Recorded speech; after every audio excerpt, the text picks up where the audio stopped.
Welcome to Ambient Discourses, conversations with musicians and composers who create musical experiences and sonic landscapes. My guest on the program is Grammy Award-nominated Tom Eaton from the tranquil countryside of New Hampshire in the United States. Tom is a prolific multi-instrumentalist, producer, and mastering engineer with over 60 releases on Bandcamp to his name, and has been collaborator on numerous projects, including the Grammy-nominated album Brothers with Will Ackerman and Jeff Oster. Our conversation took us through his connection to nature, arriving and navigating life in the Middle Ages, fan revolt and music as community, as well as his recent connection to the Heart Dance Records label. Please welcome my guest, Tom Eaton. Tom, welcome to the program. It's such a wonderful delight to have you on both the podcast and to also to be able to feature you on our ambient music program, the STOLACE Relay Station. And you have a very prolific career. You have a lot of recognition behind your name and your works. Plus, you've had a long history of contributing to different media sources, and it's just a delight to have this conversation with you, musician to musician, and to have this opportunity to get to know you more, get to know your music, and maybe even delve into some deeper topics. Great. Let's get started out just on a really surface level, and I'm just kind of curious as to how you got into music and what your background was getting started. Let's see. I started playing piano when I was 15 or so, and it took emotionally, but the practice of it didn't take. Like, I got it, I felt it, but it didn't. The way I was being taught, the particular teacher or the situation didn't hit me. And then when I was 17, I really started playing piano daily. And concurrent to that, I was doing a lot of theater work. I was doing a lot of lighting design, sound design. So I was kind of technical as well. And those two things sort of came together. And I ended up doing a lot of theater work and doing sound design work, and then eventually opening a studio in 1993. I opened my first studio and started kind of at that time working with a lot of the kind of folk singer-songwriter people in the Boston folk scene, which was really a huge and still is a huge scene. And then kind of concurrent with that, I was writing music but not releasing music. I was just kind of a studio guy for a long time after that. When was your first album released, and what was that? What kind of led up to that? And were there any kind of like emotions that were really driving the driving force behind your expression? Yeah, for sure. Yeah. In fact, the record that's about to come out is kind of the end of the whole story that started with my first solo record, the one that came out in 2016, called Abendromen. And that record was kind of the end of a relationship. It just ended, and I was in my studio kind of nonstop at that point, and I kind of wasn't. I don't know, because the relationship had ended, I didn't have my, that close person to talk to, and I didn't really have any way to process what I was going through. And so I just started making music again. And it was like, it was kind of became unstoppable at that point. It was really weird. It was like I found this door and opened this door, and then just this, the music came pouring back that I hadn't really worked on, actively making music for a long, long time. And very quickly, like in a month or so, between December 2015 and January of 2016, there was a whole album, and I was like, phew, good, all right, I got rid of that. And I wasn't going to do anything with it because it was like a therapeutic tool, right? It was like I had to get it out of my system, and then that was okay, done. And for some reason, I don't know why, I sent it to Jeff Pierce. I don't know if you know Jeff. He's an excellent ambient guitar player. And Jeff said, you should put this out. And I I thought, yeah, I don't know about that, and I then sent it to Tim Story, who I love, and I said, is this like Tim Light? Am I treading too close to like the Tim Story signature thing? And he said, no, you should put this out, and so I did, and that just, it was received well, and from there it just kind of everything has rolled from there. It was like kind of finding myself again. I was like, my personal life was a wreck, but I had was becoming like the creative person that I should have been, Wow. Were there things that kind of helped you, in addition to kind of working out your feelings and working out the things going through your head in light of the ending of your former relationship? Were there things besides the music creation process that helped you kind of process through those emotions and the situations that you found yourself in? I think music was the music happened, and then sort of a couple of things were going on.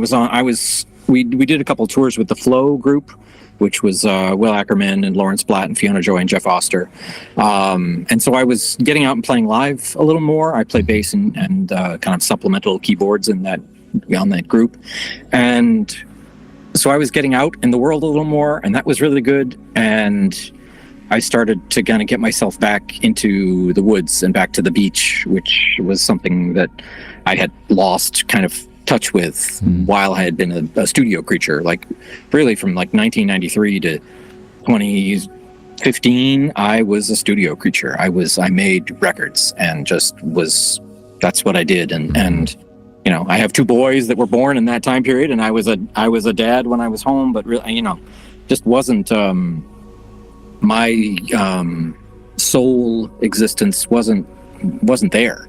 And so I kind of I hit that breaking point, and sort of started to get myself back into the woods and back onto the beach, and was writing music kind of about that. And it all seems to have led one to the other. I ended up writing a whole bunch of kind of nature themed music. I kind of started to recognize that there was a kind of peace that came from spending time in nature, and then I started to try and emulate that in music, and that became this whole kind of other part of what I do, the really ambient kind of drone-based environmental music.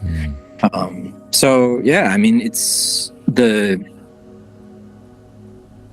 I guess I processed it in a couple of different ways, but mostly my therapy through all of the kind of the last chapter of my life has been music making in one way or another. And I think you can't, when you're making records with other people, you have to check your own baggage at the door. You know what I mean? You can't walk into someone else's session and have something going on. You just can't. So you learn to kind of check yourself professionally at the door and go to work. And then I had this other kind of outlet of making my own stuff afterwards. I read your musings, a few of your musings, and the one musing about the bats. That I thought that was a really fascinating story about how that kind of came full circle for you. For sure. And when did you really start falling in love with nature, and what was it about it that really drove you and lit a spark inside you about that? As a kid, I mean, so I grew up in New Hampshire. I grew up in rural New Hampshire, and the woods were just freedom, Right. It's like you come home from school and you just go, and there were old railroad beds, there were trails everywhere, and just you went outside. That's what you did there. It was there are 3 channels on TV, and if you don't watch that, that's it. I can understand why people are on their phones all the time. There's so much interesting stuff there, but at that time it was just what you did, and I, without realizing that was what was happening, I think it ended up in my blood. And then I started walking every day, and then I started running, and that kind of forces you to be out in the world. And I also started taking pictures a lot, and those things are like they're so it's funny. My wife is still a runner. I don't run as much. I don't run at all right now, but she runs every day. But to me, if we go out somewhere, I want to stop and take pictures, and she wants to move. So it's like there's this, being in nature has really different values for different people. It sure does. For me, I kind of love sitting still in nature and like hearing things move around me, hearing the constancy of nature, and also hearing the little changes in nature. And I love taking pictures and trying to catch little moments and kind of beautiful things that kind of go unseen. That's something I love. And I think that crosses over with the music too, is just trying to, curate moments, Right. Yeah, music can be like that, where it's like this For sure. snapshot in time, especially with maybe the more improv-based ambient music, where it's more like this visceral photograph of time, of this snapshot of time, as opposed to a technically arranged piece, and you just kind of go through the mechanics of it. Yeah. There's a great thing about, I forget who said it, but there's with ambient music, somebody said it's about keeping you company, not about telling you a story. And I love that idea. I love that it's about it's the space you sit in. It's not like I'm not going to lead you from point A to point B. I'm just going to be here with you. And I think that great ambient music to me is like that. It's just like, I want to be in this space for a while. This is a room of sound, or this is a field of sound, or whatever it is. But I want to hang out here. It's not trying to get me from here to there. It's not, overtly boom, boom, boom, trying to like, here, A section, B section, here's the bridge, back to the, it's not about that. It's not about pushing you along. It's about this kind of, be here. Right. And along those lines, I've also experienced ambient music where, you kind of let, granted it is kind of more of an isolated experience, the whole listening experience, but you get these moments when the sounds of nature start to bleed in through the headphones, and you get this blur of the actual physical space that you're in, plus whatever setting the music creates for you. Sure, absolutely. Yeah, no, I love that when you get.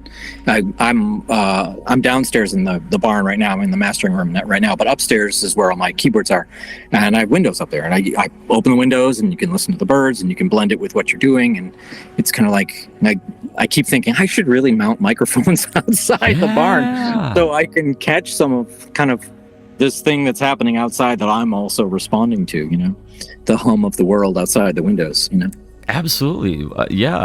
I would highly encourage that, because I think that you can paint a picture of your space, and of where you create and what it's like. And there's a donkey 2 houses over who's very loud. So we just have to make sure that he doesn't, give him a big pile of carrots or something. I don't know what it would be. I know. My dog is the same way. Just UPS or FedEx drives by, and I'm in the middle of working on a voiceover, and well, that's that. All right, I'll come back to this in 10 minutes when she's done with her thing. Yep. Let's pause the conversation for just a moment, and we're going to check out one of the tracks from Tom's latest album, Weathering. This one is entitled The Lost Years, here on Ambient Discourses.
Tell me about, so going back to the story of the bats and in coming to your latest album, Weathering. I read and about it being described as this kind of processing of middle age. You're kind of coming to this season in your life, and I'm right there with you in my own middle ages, and there's a lot of layering of maybe some regrets, along with to borrow some of the words, the like hard fought wisdom and knowledge that you've acquired and experience. Yeah, that was Stephen Hill who said that from Hearts of Space. Right. And Stephen has been a big influence on me through the choices he made as a label boss and also through the show. But yeah, I think Weathering, the record, it kind of, I'm in a place now. So the bat story is kind of my return to the woods of New Hampshire. I'm back now after 17 years living somewhere else. I'm back in rural New Hampshire, about 5 miles from where I grew up. And in some ways there's a full circle, and in some ways I'm in a whole new chapter. I'm in a new life, and with somebody that I love, and we have a great relationship, and it's it's the record, the Weathering record kind of carries that curve from 2015 of like being really lost all the way through to now, to just kind of the piece of what my existence is now. And so, yeah, and of course that's mixed with middle age. There's no doubt that, reading glasses and receding hairlines and those sort of things are they're all right there to get me.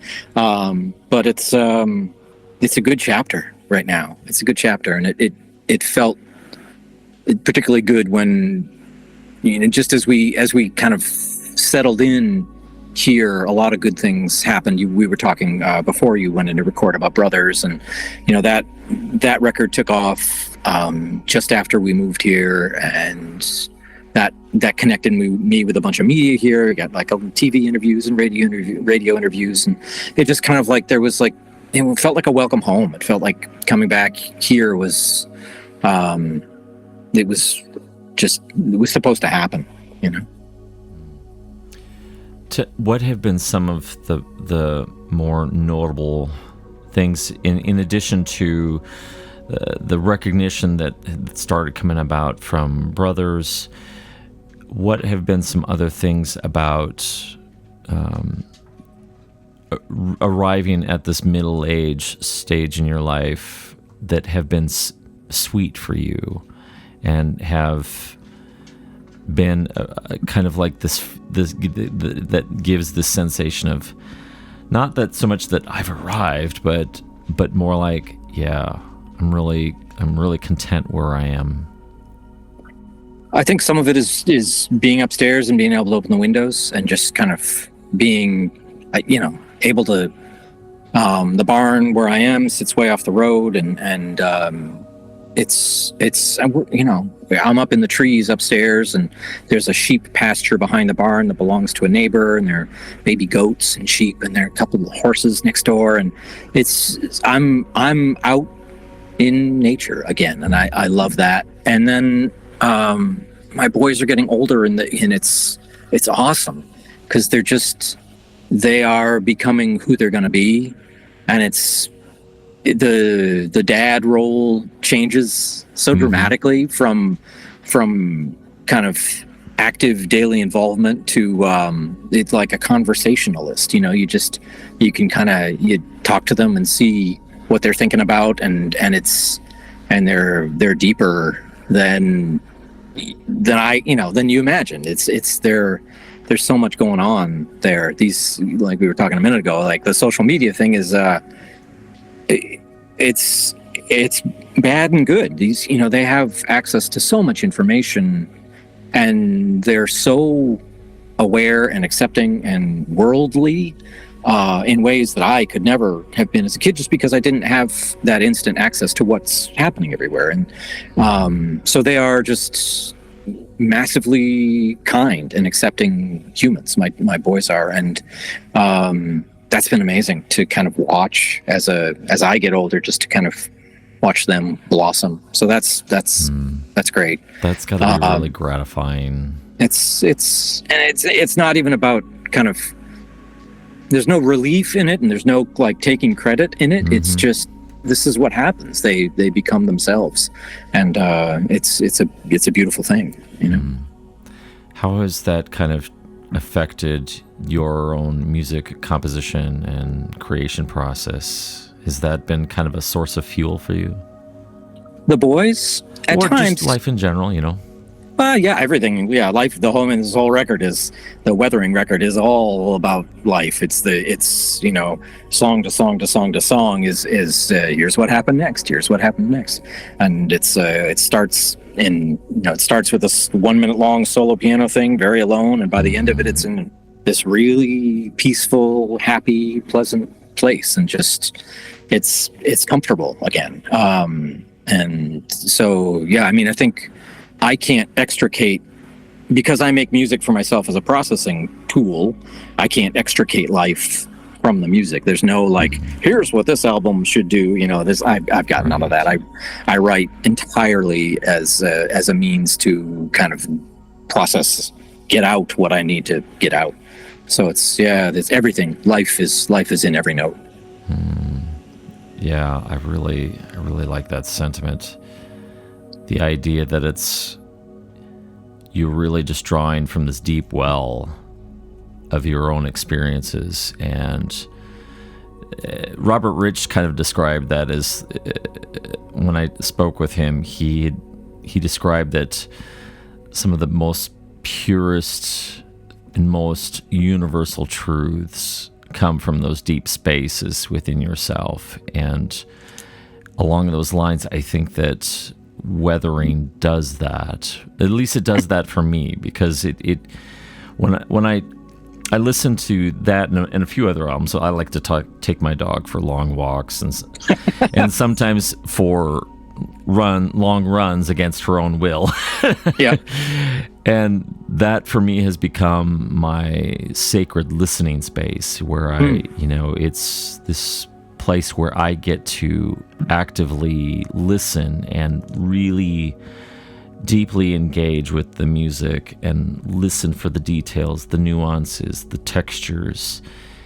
And I think that you did an absolute bang-up job on Weathering in really portraying change and a new season approaching, and the complex emotions that are all mixed up in all of that, of being a middle-aged adult, feeling like some of the things that you tried so desperately to control are slipping between your fingers like time. You just can't hold on to it anymore, and yet also arriving at these places of maturity and perspective and wisdom. And so all that to a roundabout compliment for how well of a job I think you did on Weathering.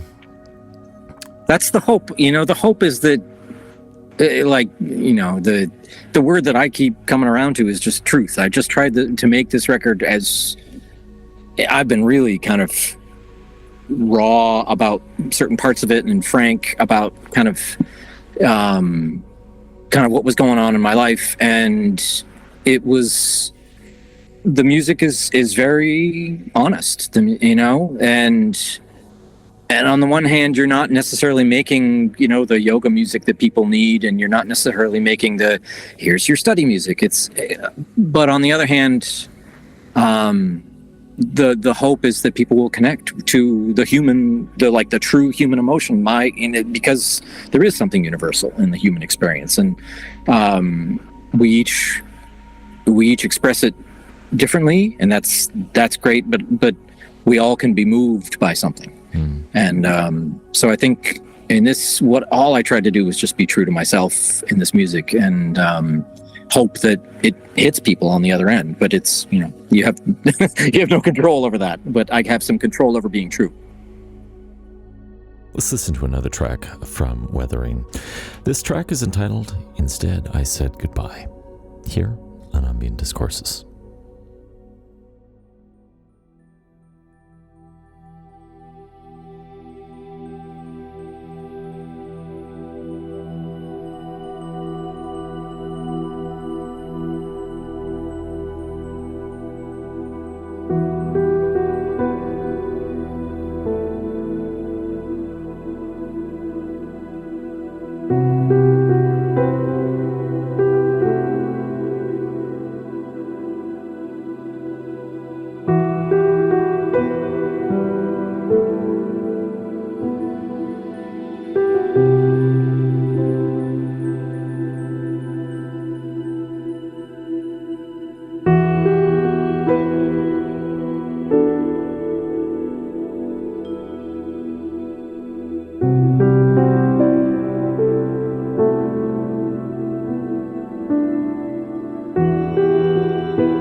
thinking about music and technology and all of the advances that have been coming our way, and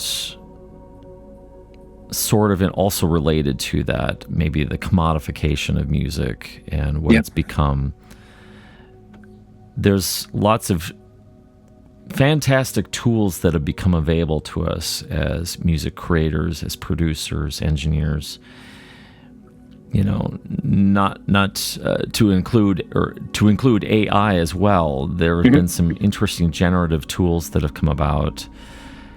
How do you feel, or what is your perspective about technology in terms of the music creation process? Is there a balance for you, or how do you feel about the emergence of AI and people using it in their music?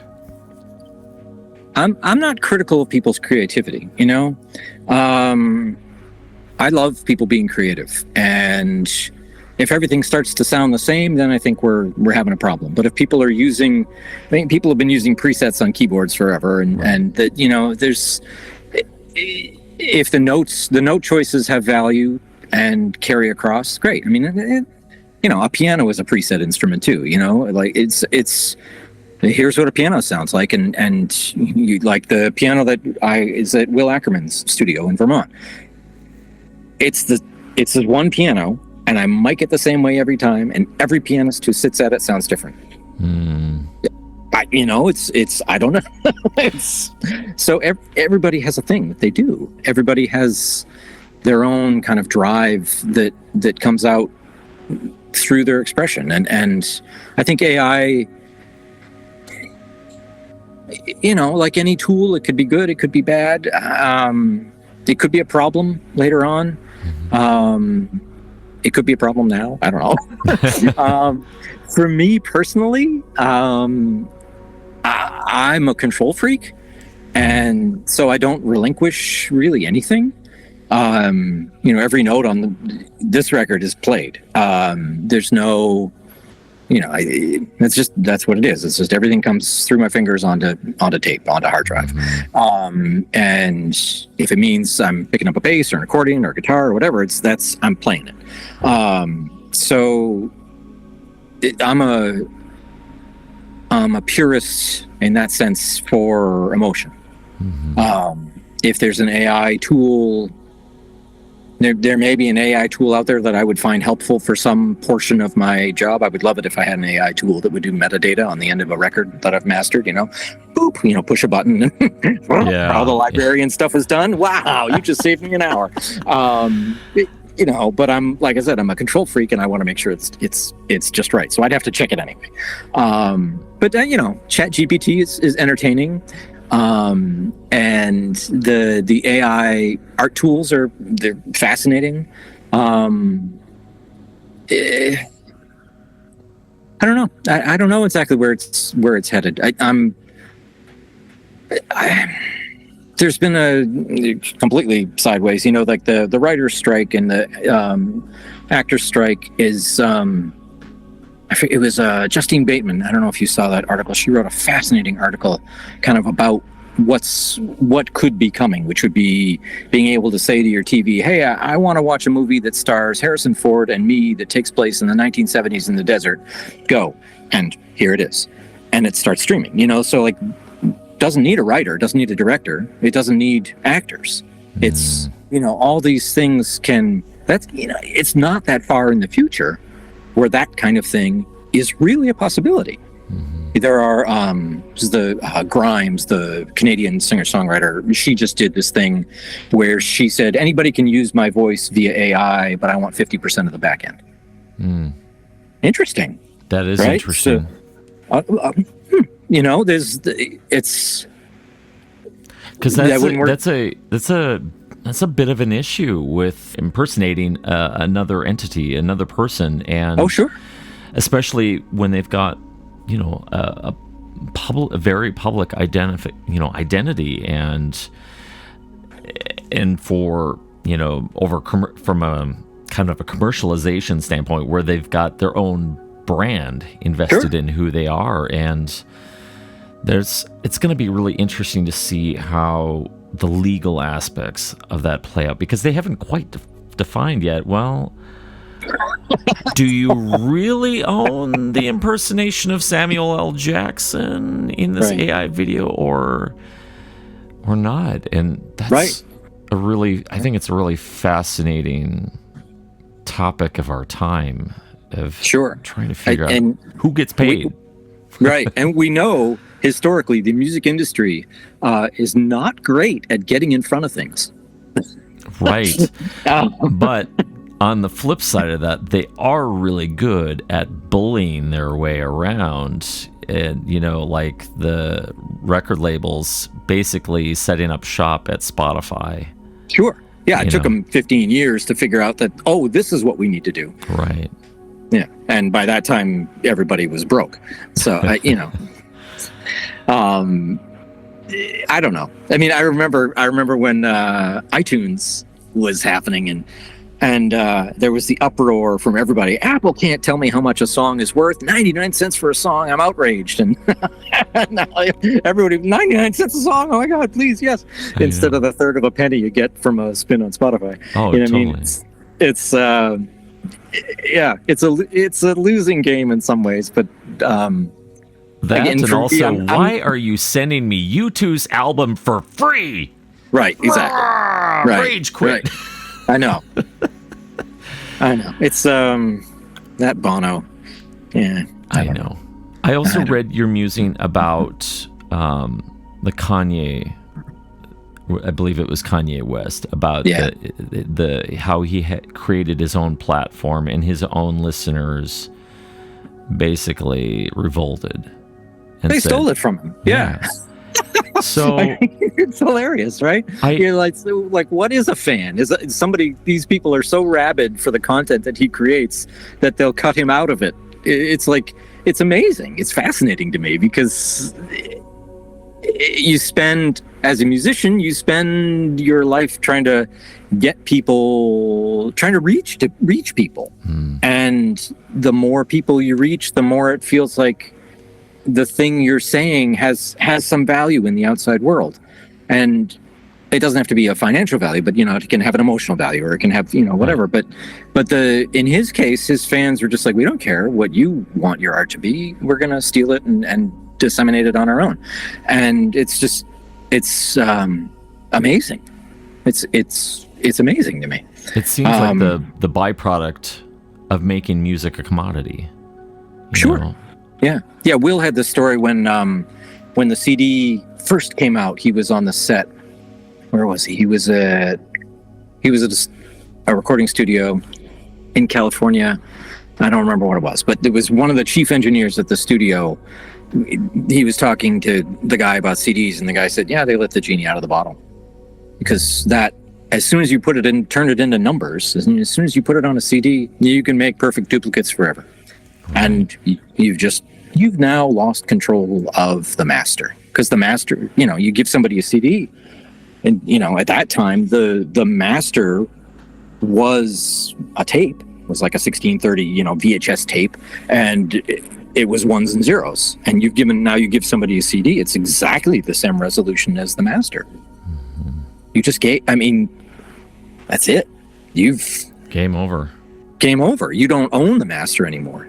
Yeah. It's all the recording engineers were like, oh my God, finally people can hear what we're kind of hearing in the control room without the loss of the tape or the wear of this or the wobble of that. Or, it's like, instead of, all the compromises you have to make to put something on a vinyl, here you can hear what we were hearing in the control room and what we wanted to make the whole time. And but then the flip side of that was that Napster, yeah, great. Yeah. You've got a record I want to hear? Yeah, send it over. And it's just boom. You cut. You don't need to buy it anymore because it's just out there. You can copy it. Right. Yeah. The industry, and that's what I was saying about the record labels not being quick to figure out emerging technology stuff.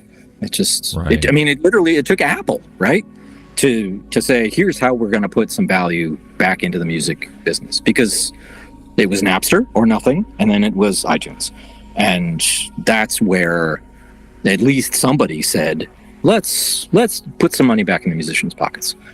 So, even though nowadays they've made it almost not impossible, but very difficult to find how to even get back into the iTunes store. Oh yeah, especially when you're on the Apple Music platform. It's how are they supposed to find my music to buy it? It's become. I'm really curious to see their numbers. I know they would never show their numbers, but the number of purchases versus the number of streams and what that percentage would look like. Well, they're not leading anybody to iTunes anymore. They're trying to keep people in the streaming world, because they have much more control over what if you're not going to your music shelf, they have much more control over what you're going to, bump into. So I'm kind of curious about your take on music consumption. You and I both lived through the 70s and 80s, and, both of us probably went down to the record shop, and that new Boston album came out, or when Michael Jackson Thriller come out, you went out and you bought the album, called up your friend on the rotary dial phone. Growing up, my phone number had 2 zeros in it, and if you wanted to call me, you meant business, because you had because you got to go all the way around twice. So back then, music there was this communal listening experience behind it, and now it's become this very isolated listening experience where it's just you and the music, and it's very little to do with other people. Where do you see any opportunities or new emerging opportunities to try and maybe not go back to the way things were, because that genie's gone. That genie's out of the bottle. You're never going to get back to communal listening. Right. But do you see other ways of trying to restore the idea of experiencing music together besides the typical concert platform that, we've, come to appreciate and enjoy? I think, for better or for worse, social media has taken that role on.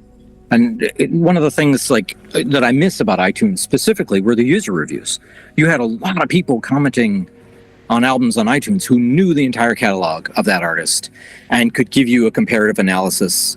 And then you'd have a couple of people who knew that artist really well, and they might go back and forth about something. And I miss that a lot. I think, you could dive into Reddit, maybe, well, not right now, but you could dive into Reddit and find, some of those conversations going on. But I miss that social interaction, which is a very kind of web-based interaction of, communal music people. But you're right, like the hanging out at the record store, what's new this week? That doesn't happen. And taking a record back and putting it on the record player in the living room with the big speakers, and it's like everybody lying on the floor listening. It's like watching a movie, but you're just listening to the musical experience. Right. Yeah. I don't know. I'm not desperate for it to come back, because it's like I'm one of these people who really tries not to think too much about things that I can't control. I can look at something and go, yeah, I'm not going to move that needle. So it's okay. It's all right. People are in their earbuds and that's okay. It's not something that you or I are probably going to be able to do a whole bunch about, So I don't know. I don't have a good answer for that one. Right. Well, I can appreciate the wisdom and the humility to go, I just can't do anything about this. And this is just the reality that we live in. Yeah. I mean, it doesn't negate the reality. Doesn't it's not mutually exclusive from somebody putting it on at a dinner party or someone putting it on to listen to with friends. I mean, I certainly have, you can, if you go from the Spotify's on the one side, where Spotify is like curating an experience and not so much about the artist, but about a kind of a continuousness of experience, you can go over to Tidal or Qobuz, and those are all audiophiles, and they have speakers in the living room, and they have high quality DACs, and they're listening for stuff that sounds good, and they care. And that's a whole other thing that is still out there. Those that the audiophile world, as kind of extreme as it can be in some ways, is still a bunch of people that are passionate about good sound, and I definitely appreciate that. And I think there are still there are a lot of people out there who are still listening to music over speakers in a room and appreciating it. So my work life is as a mastering engineer, and so I gave up kind of any notion of having control over how things are listened to a long time ago, because you don't. All I know is that if you take all the speakers in the world and average them, they come out pretty close to flat.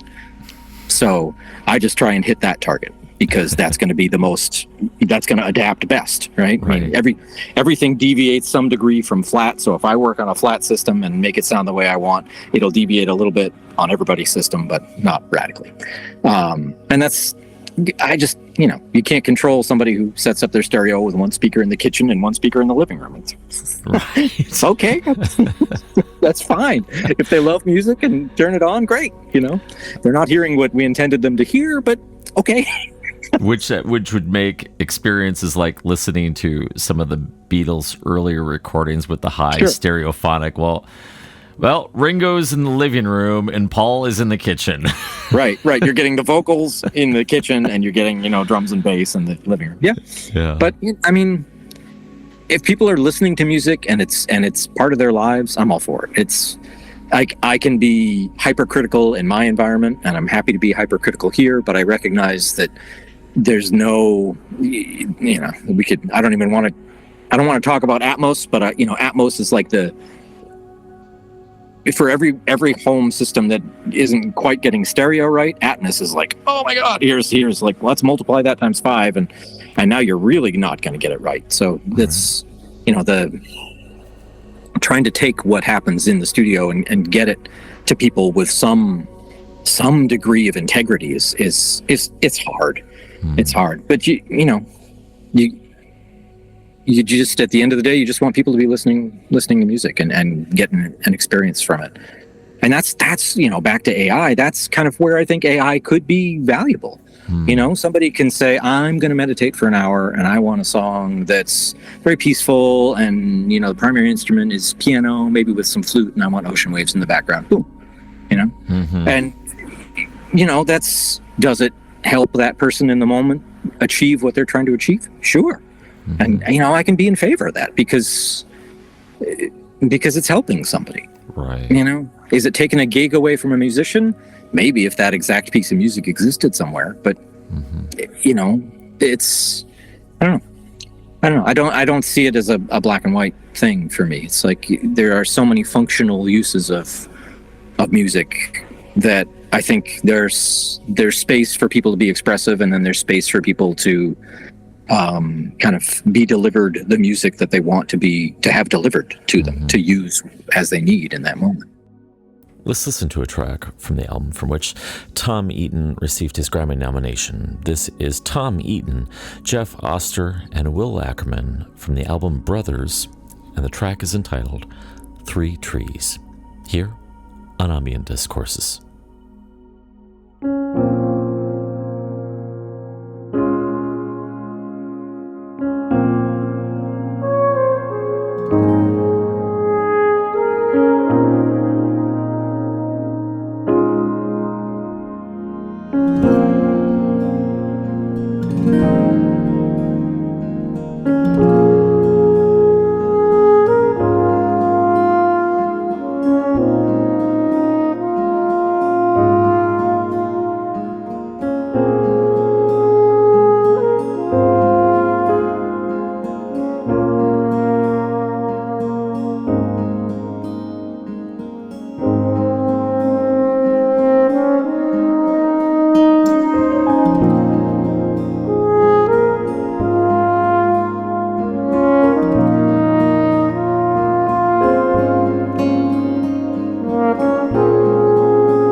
almost to your point earlier about how music for you is primarily your creative expression. It's you, it's this self-gratifying process of observing your life, observing life around you, observing the cosmos, nature, processing all that, and this is the visceral response that comes from within in notation form.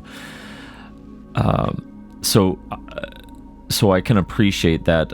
When I've noticed that becoming almost like the default response now for a lot of artists, where they're almost rejecting the idea of, well, I don't even care anymore about trying to make money off this, because the market is so flooded with music, to the conversation we were talking about AI possibly coming about to generate the kind of music that has become commoditized. Where as a career musician and a mastering engineer, and I know that you get your kind of bread and butter from this, from the work, where do you find that balance between I've got to pay the bills, I've got to do this, but also I really want to be able to express myself? I know there's a little bit of a continuum there, and probably cycle through both ends of it, but how do you maintain that balance for yourself? Habits, I guess. I will, I come to work, and then I'll go away from work. And when I go away from work, I'll go off with Sarah somewhere, or I'll go upstairs and write music on weekends. A lot of times in the morning, I'll go up and I'll work on music. And there's it's always been pretty organic. It hasn't been, I think, since I started writing music, and since 2016, 2017, when it really started kind of coming back to me, it's been mandatory, I guess, for me to make music, or else I'm unhappy. So there has that balance between the work of me as a musician and the work of me as a technical person helping people make records. It's always been split. I think they inform each other, and obviously, I have good relationships with people like Vin Downs is a guitar player that I love working with, and he and I have a musical producer kind of musician relationship, and we can talk about kind of what feels good in the music, and then also I can do the technical stuff with him. And then there are other, there's a client that we work with named Masako, who's a piano player, and we've done 6 or 7 records with her now. Will Ackerman and me producing with her, and the first several records I was co-producing with Will and the engineer, and after a while she realized, oh, he does this too, and now on every record there's 1 or 2 songs where she says, do your thing on this, and it's like whatever I feel like doing, synth, bass, guitars, whatever. So there's an overlap now. It's that where people are using my whole self in a way that's really satisfying. There's another guitarist here not too far from me who's super successful in streaming things, a guy named Ryan Judd. He's a fingerstyle classical player, and he started to have me do textural stuff. I've been mixing and mastering his stuff for a while, but now he's starting to have me do more textural stuff as beds for his stuff. So it's kind of that overlap is really nice, and the more comfortable I am kind of doing the musician thing, the more the musicians who hire me for the technical things say, oh, you can do this too, and you can kind of elevate this, not only make it sound great, but also kind of elevate it musically. So they hand back and forth really nicely now, and it doesn't feel. It used to feel like I had to turn mostly, like I was saying, like you have to, when you go into a session and someone else is recording, you don't bring your stuff into the room. It's their time. Yeah. But here, because of the internet and whatever, people send me files, and if I have the headspace to dive into it, I can do it, and if not, I can do it later. So I have that the luxury of kind of that, the schedule flexibility now, which is great to be able to kind of like, if I'm not in a great headspace, I can go make music and clear it and then come down to work. So it has helped. Being here has helped a lot. Being in this space where I have a downstairs that's like, so like, downstairs is like, here's, work zone is here, and right, and then upstairs I have like, cathedral ceiling and keyboards everywhere, and it's like, it's just a different, very different feeling of space, and very different kind of it's great. It's great because the two sides of what I do kind of, they're a staircase away from each other, but they're separate, but they're connected, which is exactly what they are. Let's listen to one more track from Tom Eaton. This comes from his 2023 release, Linger, and this is called The Clearing on the Hill, here on Ambient Discourses.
I recently read that you've come on board with Heart Dance Records.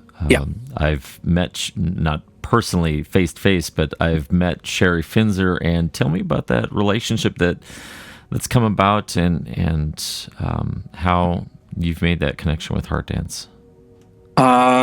Sherry, I met Sherry in New Orleans. There used to be, every year there was a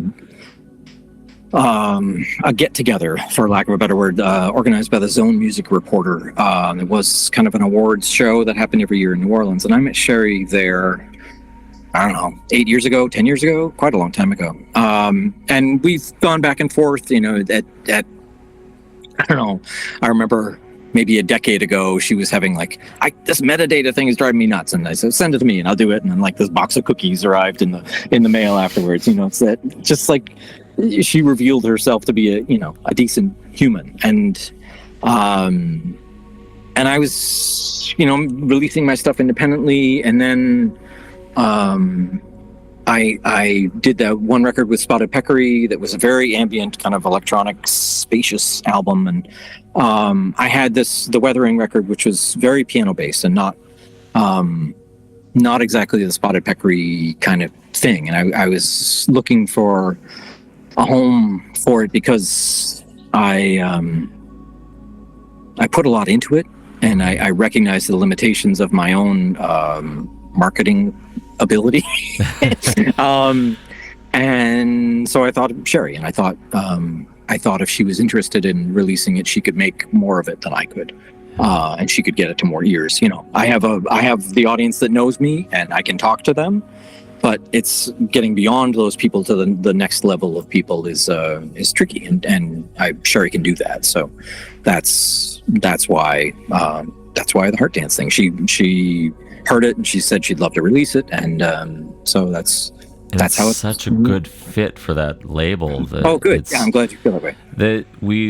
I receive a lot of stuff from them all the time, and with probably about at least 75% of the material that I've heard from Heart Dance, I think Weathering just slides right in nicely, and I think fits with the overall catalog. So I think you made a smart choice. Great. And I think with Sherry, she made that, well, you know what I mean.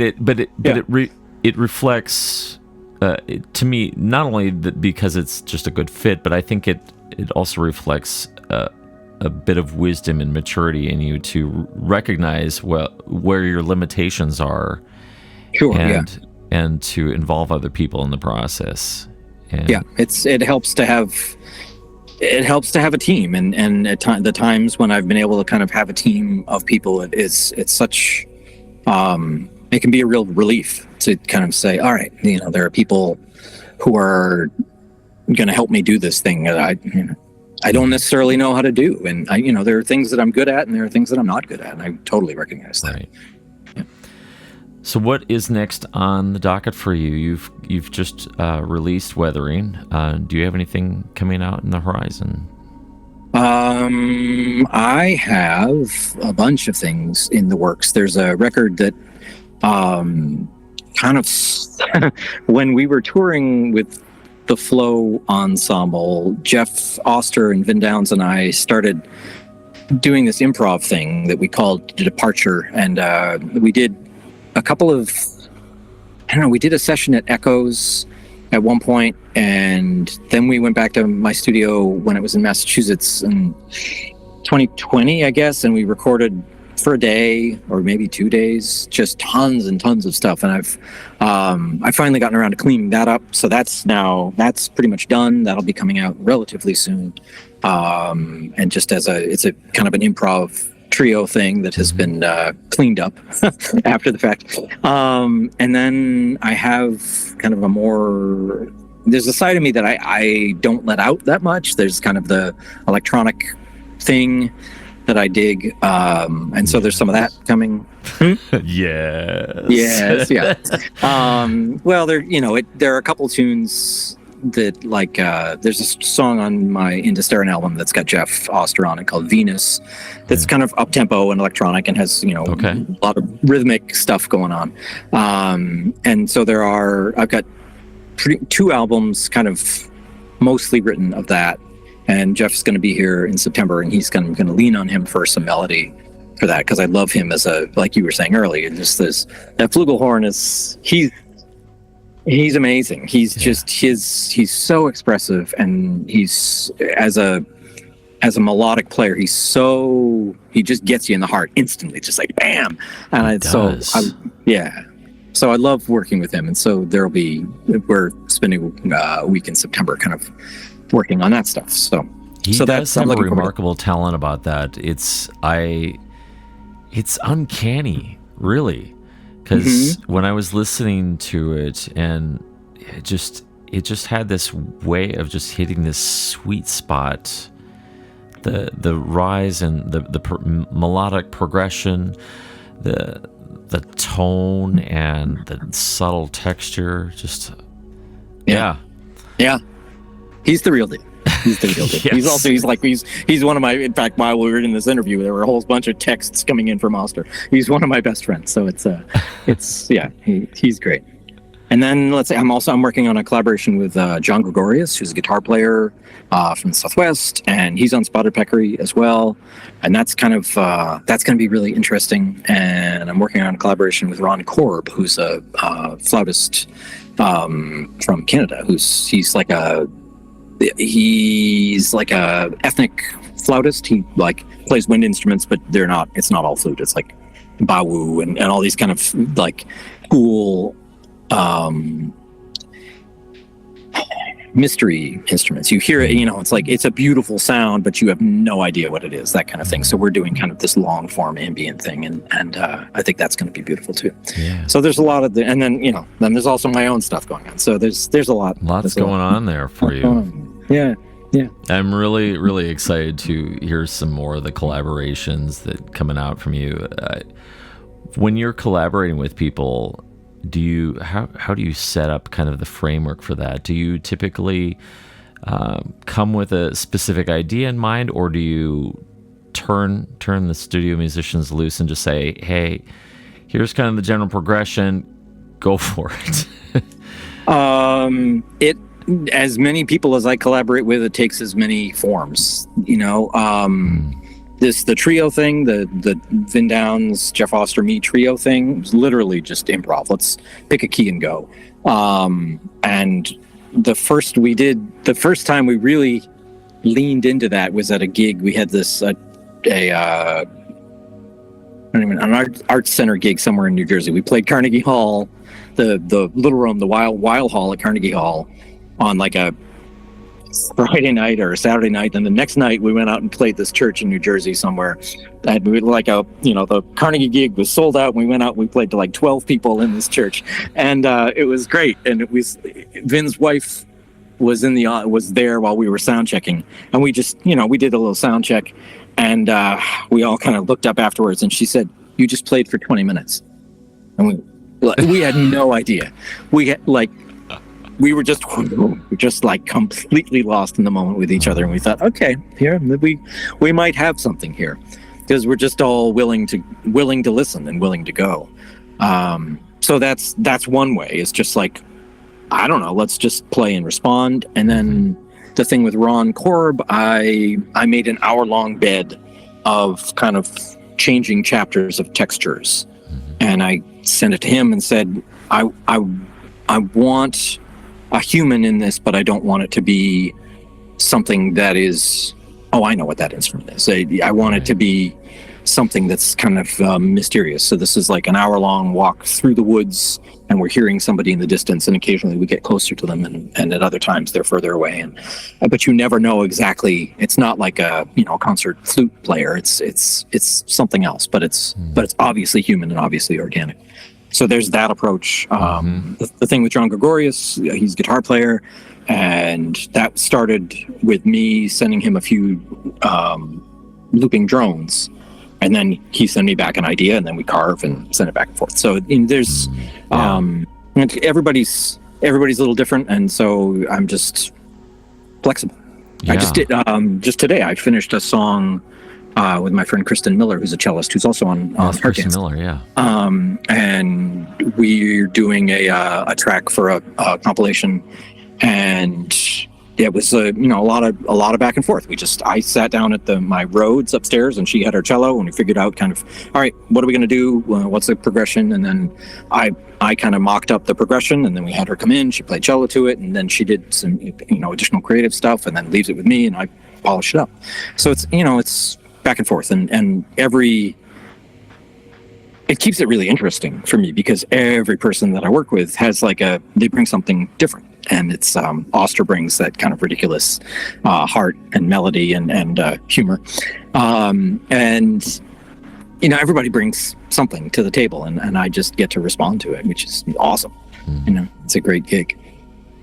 I have to say, I really envy in a healthy way the collaborations that you've the opportunities that you've had, and it's good to see someone just fully immersed in that and engaging in a collaborative process, because you in an indirect way, you're kind of building your own sense of community. Kind of talked about. Yeah, these are all friends. Yeah, talked about the communal listening experience, and it's shifting a little bit differently. So maybe it's more about listening to each other as musicians. Yeah, there's definitely some of that, and invariably when you spend. Oster and I have spent, we would go on long car rides to sessions, or we would do this and that.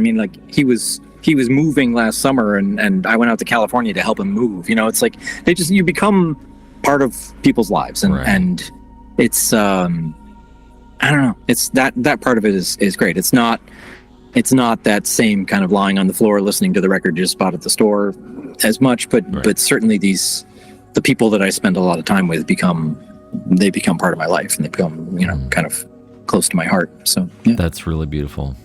It's really beautiful, along with your music, which is really gorgeous, and I think it's a beautiful expression of humanity, of our experiences, and it's just such a delight and a treat to be able to air your music on the program, to share it with other people, and to hope that people have the same kind of resonating experience with what you create.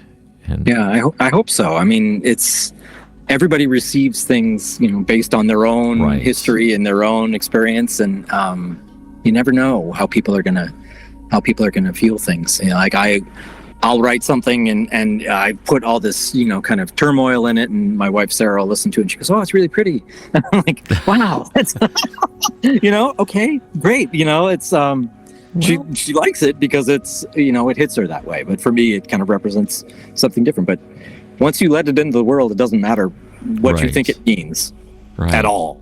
It becomes everybody else's, and it becomes a million different things to every person who hears it. So, and that's the beautiful thing about it. It becomes this flexible medium that you bring your own story to it, mix it in, and suddenly it becomes something new. Right, for sure. For every person who listens to it interprets it, hears it a different way, which is it's magic. It's amazing. It is magic. It's great. Yeah. Tom, thank you so much for taking time out of your schedule to speak with me, and it's just a delight to hear your perspectives, to hear your wisdom and the knowledge that you've acquired over the years. And I think that it's information and anecdotes and stories that I think that I hope will resonate with other people and find themselves into. And it's just a delight to get to know you and have our paths cross. And I hope to have more encounters like this with you in the future. Awesome. Thank you so much for doing this. I really, really, really appreciate it. It's great. It's my delight. Thank you. Well, my thanks goes out to Tom Eaton for the remarkable conversation. It was just an absolute treat. His new album is entitled Weathering, and you can find it out at his website, tomeaton1.bandcamp.com. That's Tom Eaton and the number 1.bandcamp.com. My thanks also goes out to Sherry Finzer of Heart Dance Records label. Thank you for the music hookup. I appreciate it. Thank you, everyone, for listening to Ambient Discourses, conversations with musicians and composers who create musical experiences and sonic landscapes. We'll see you next time. Bye now.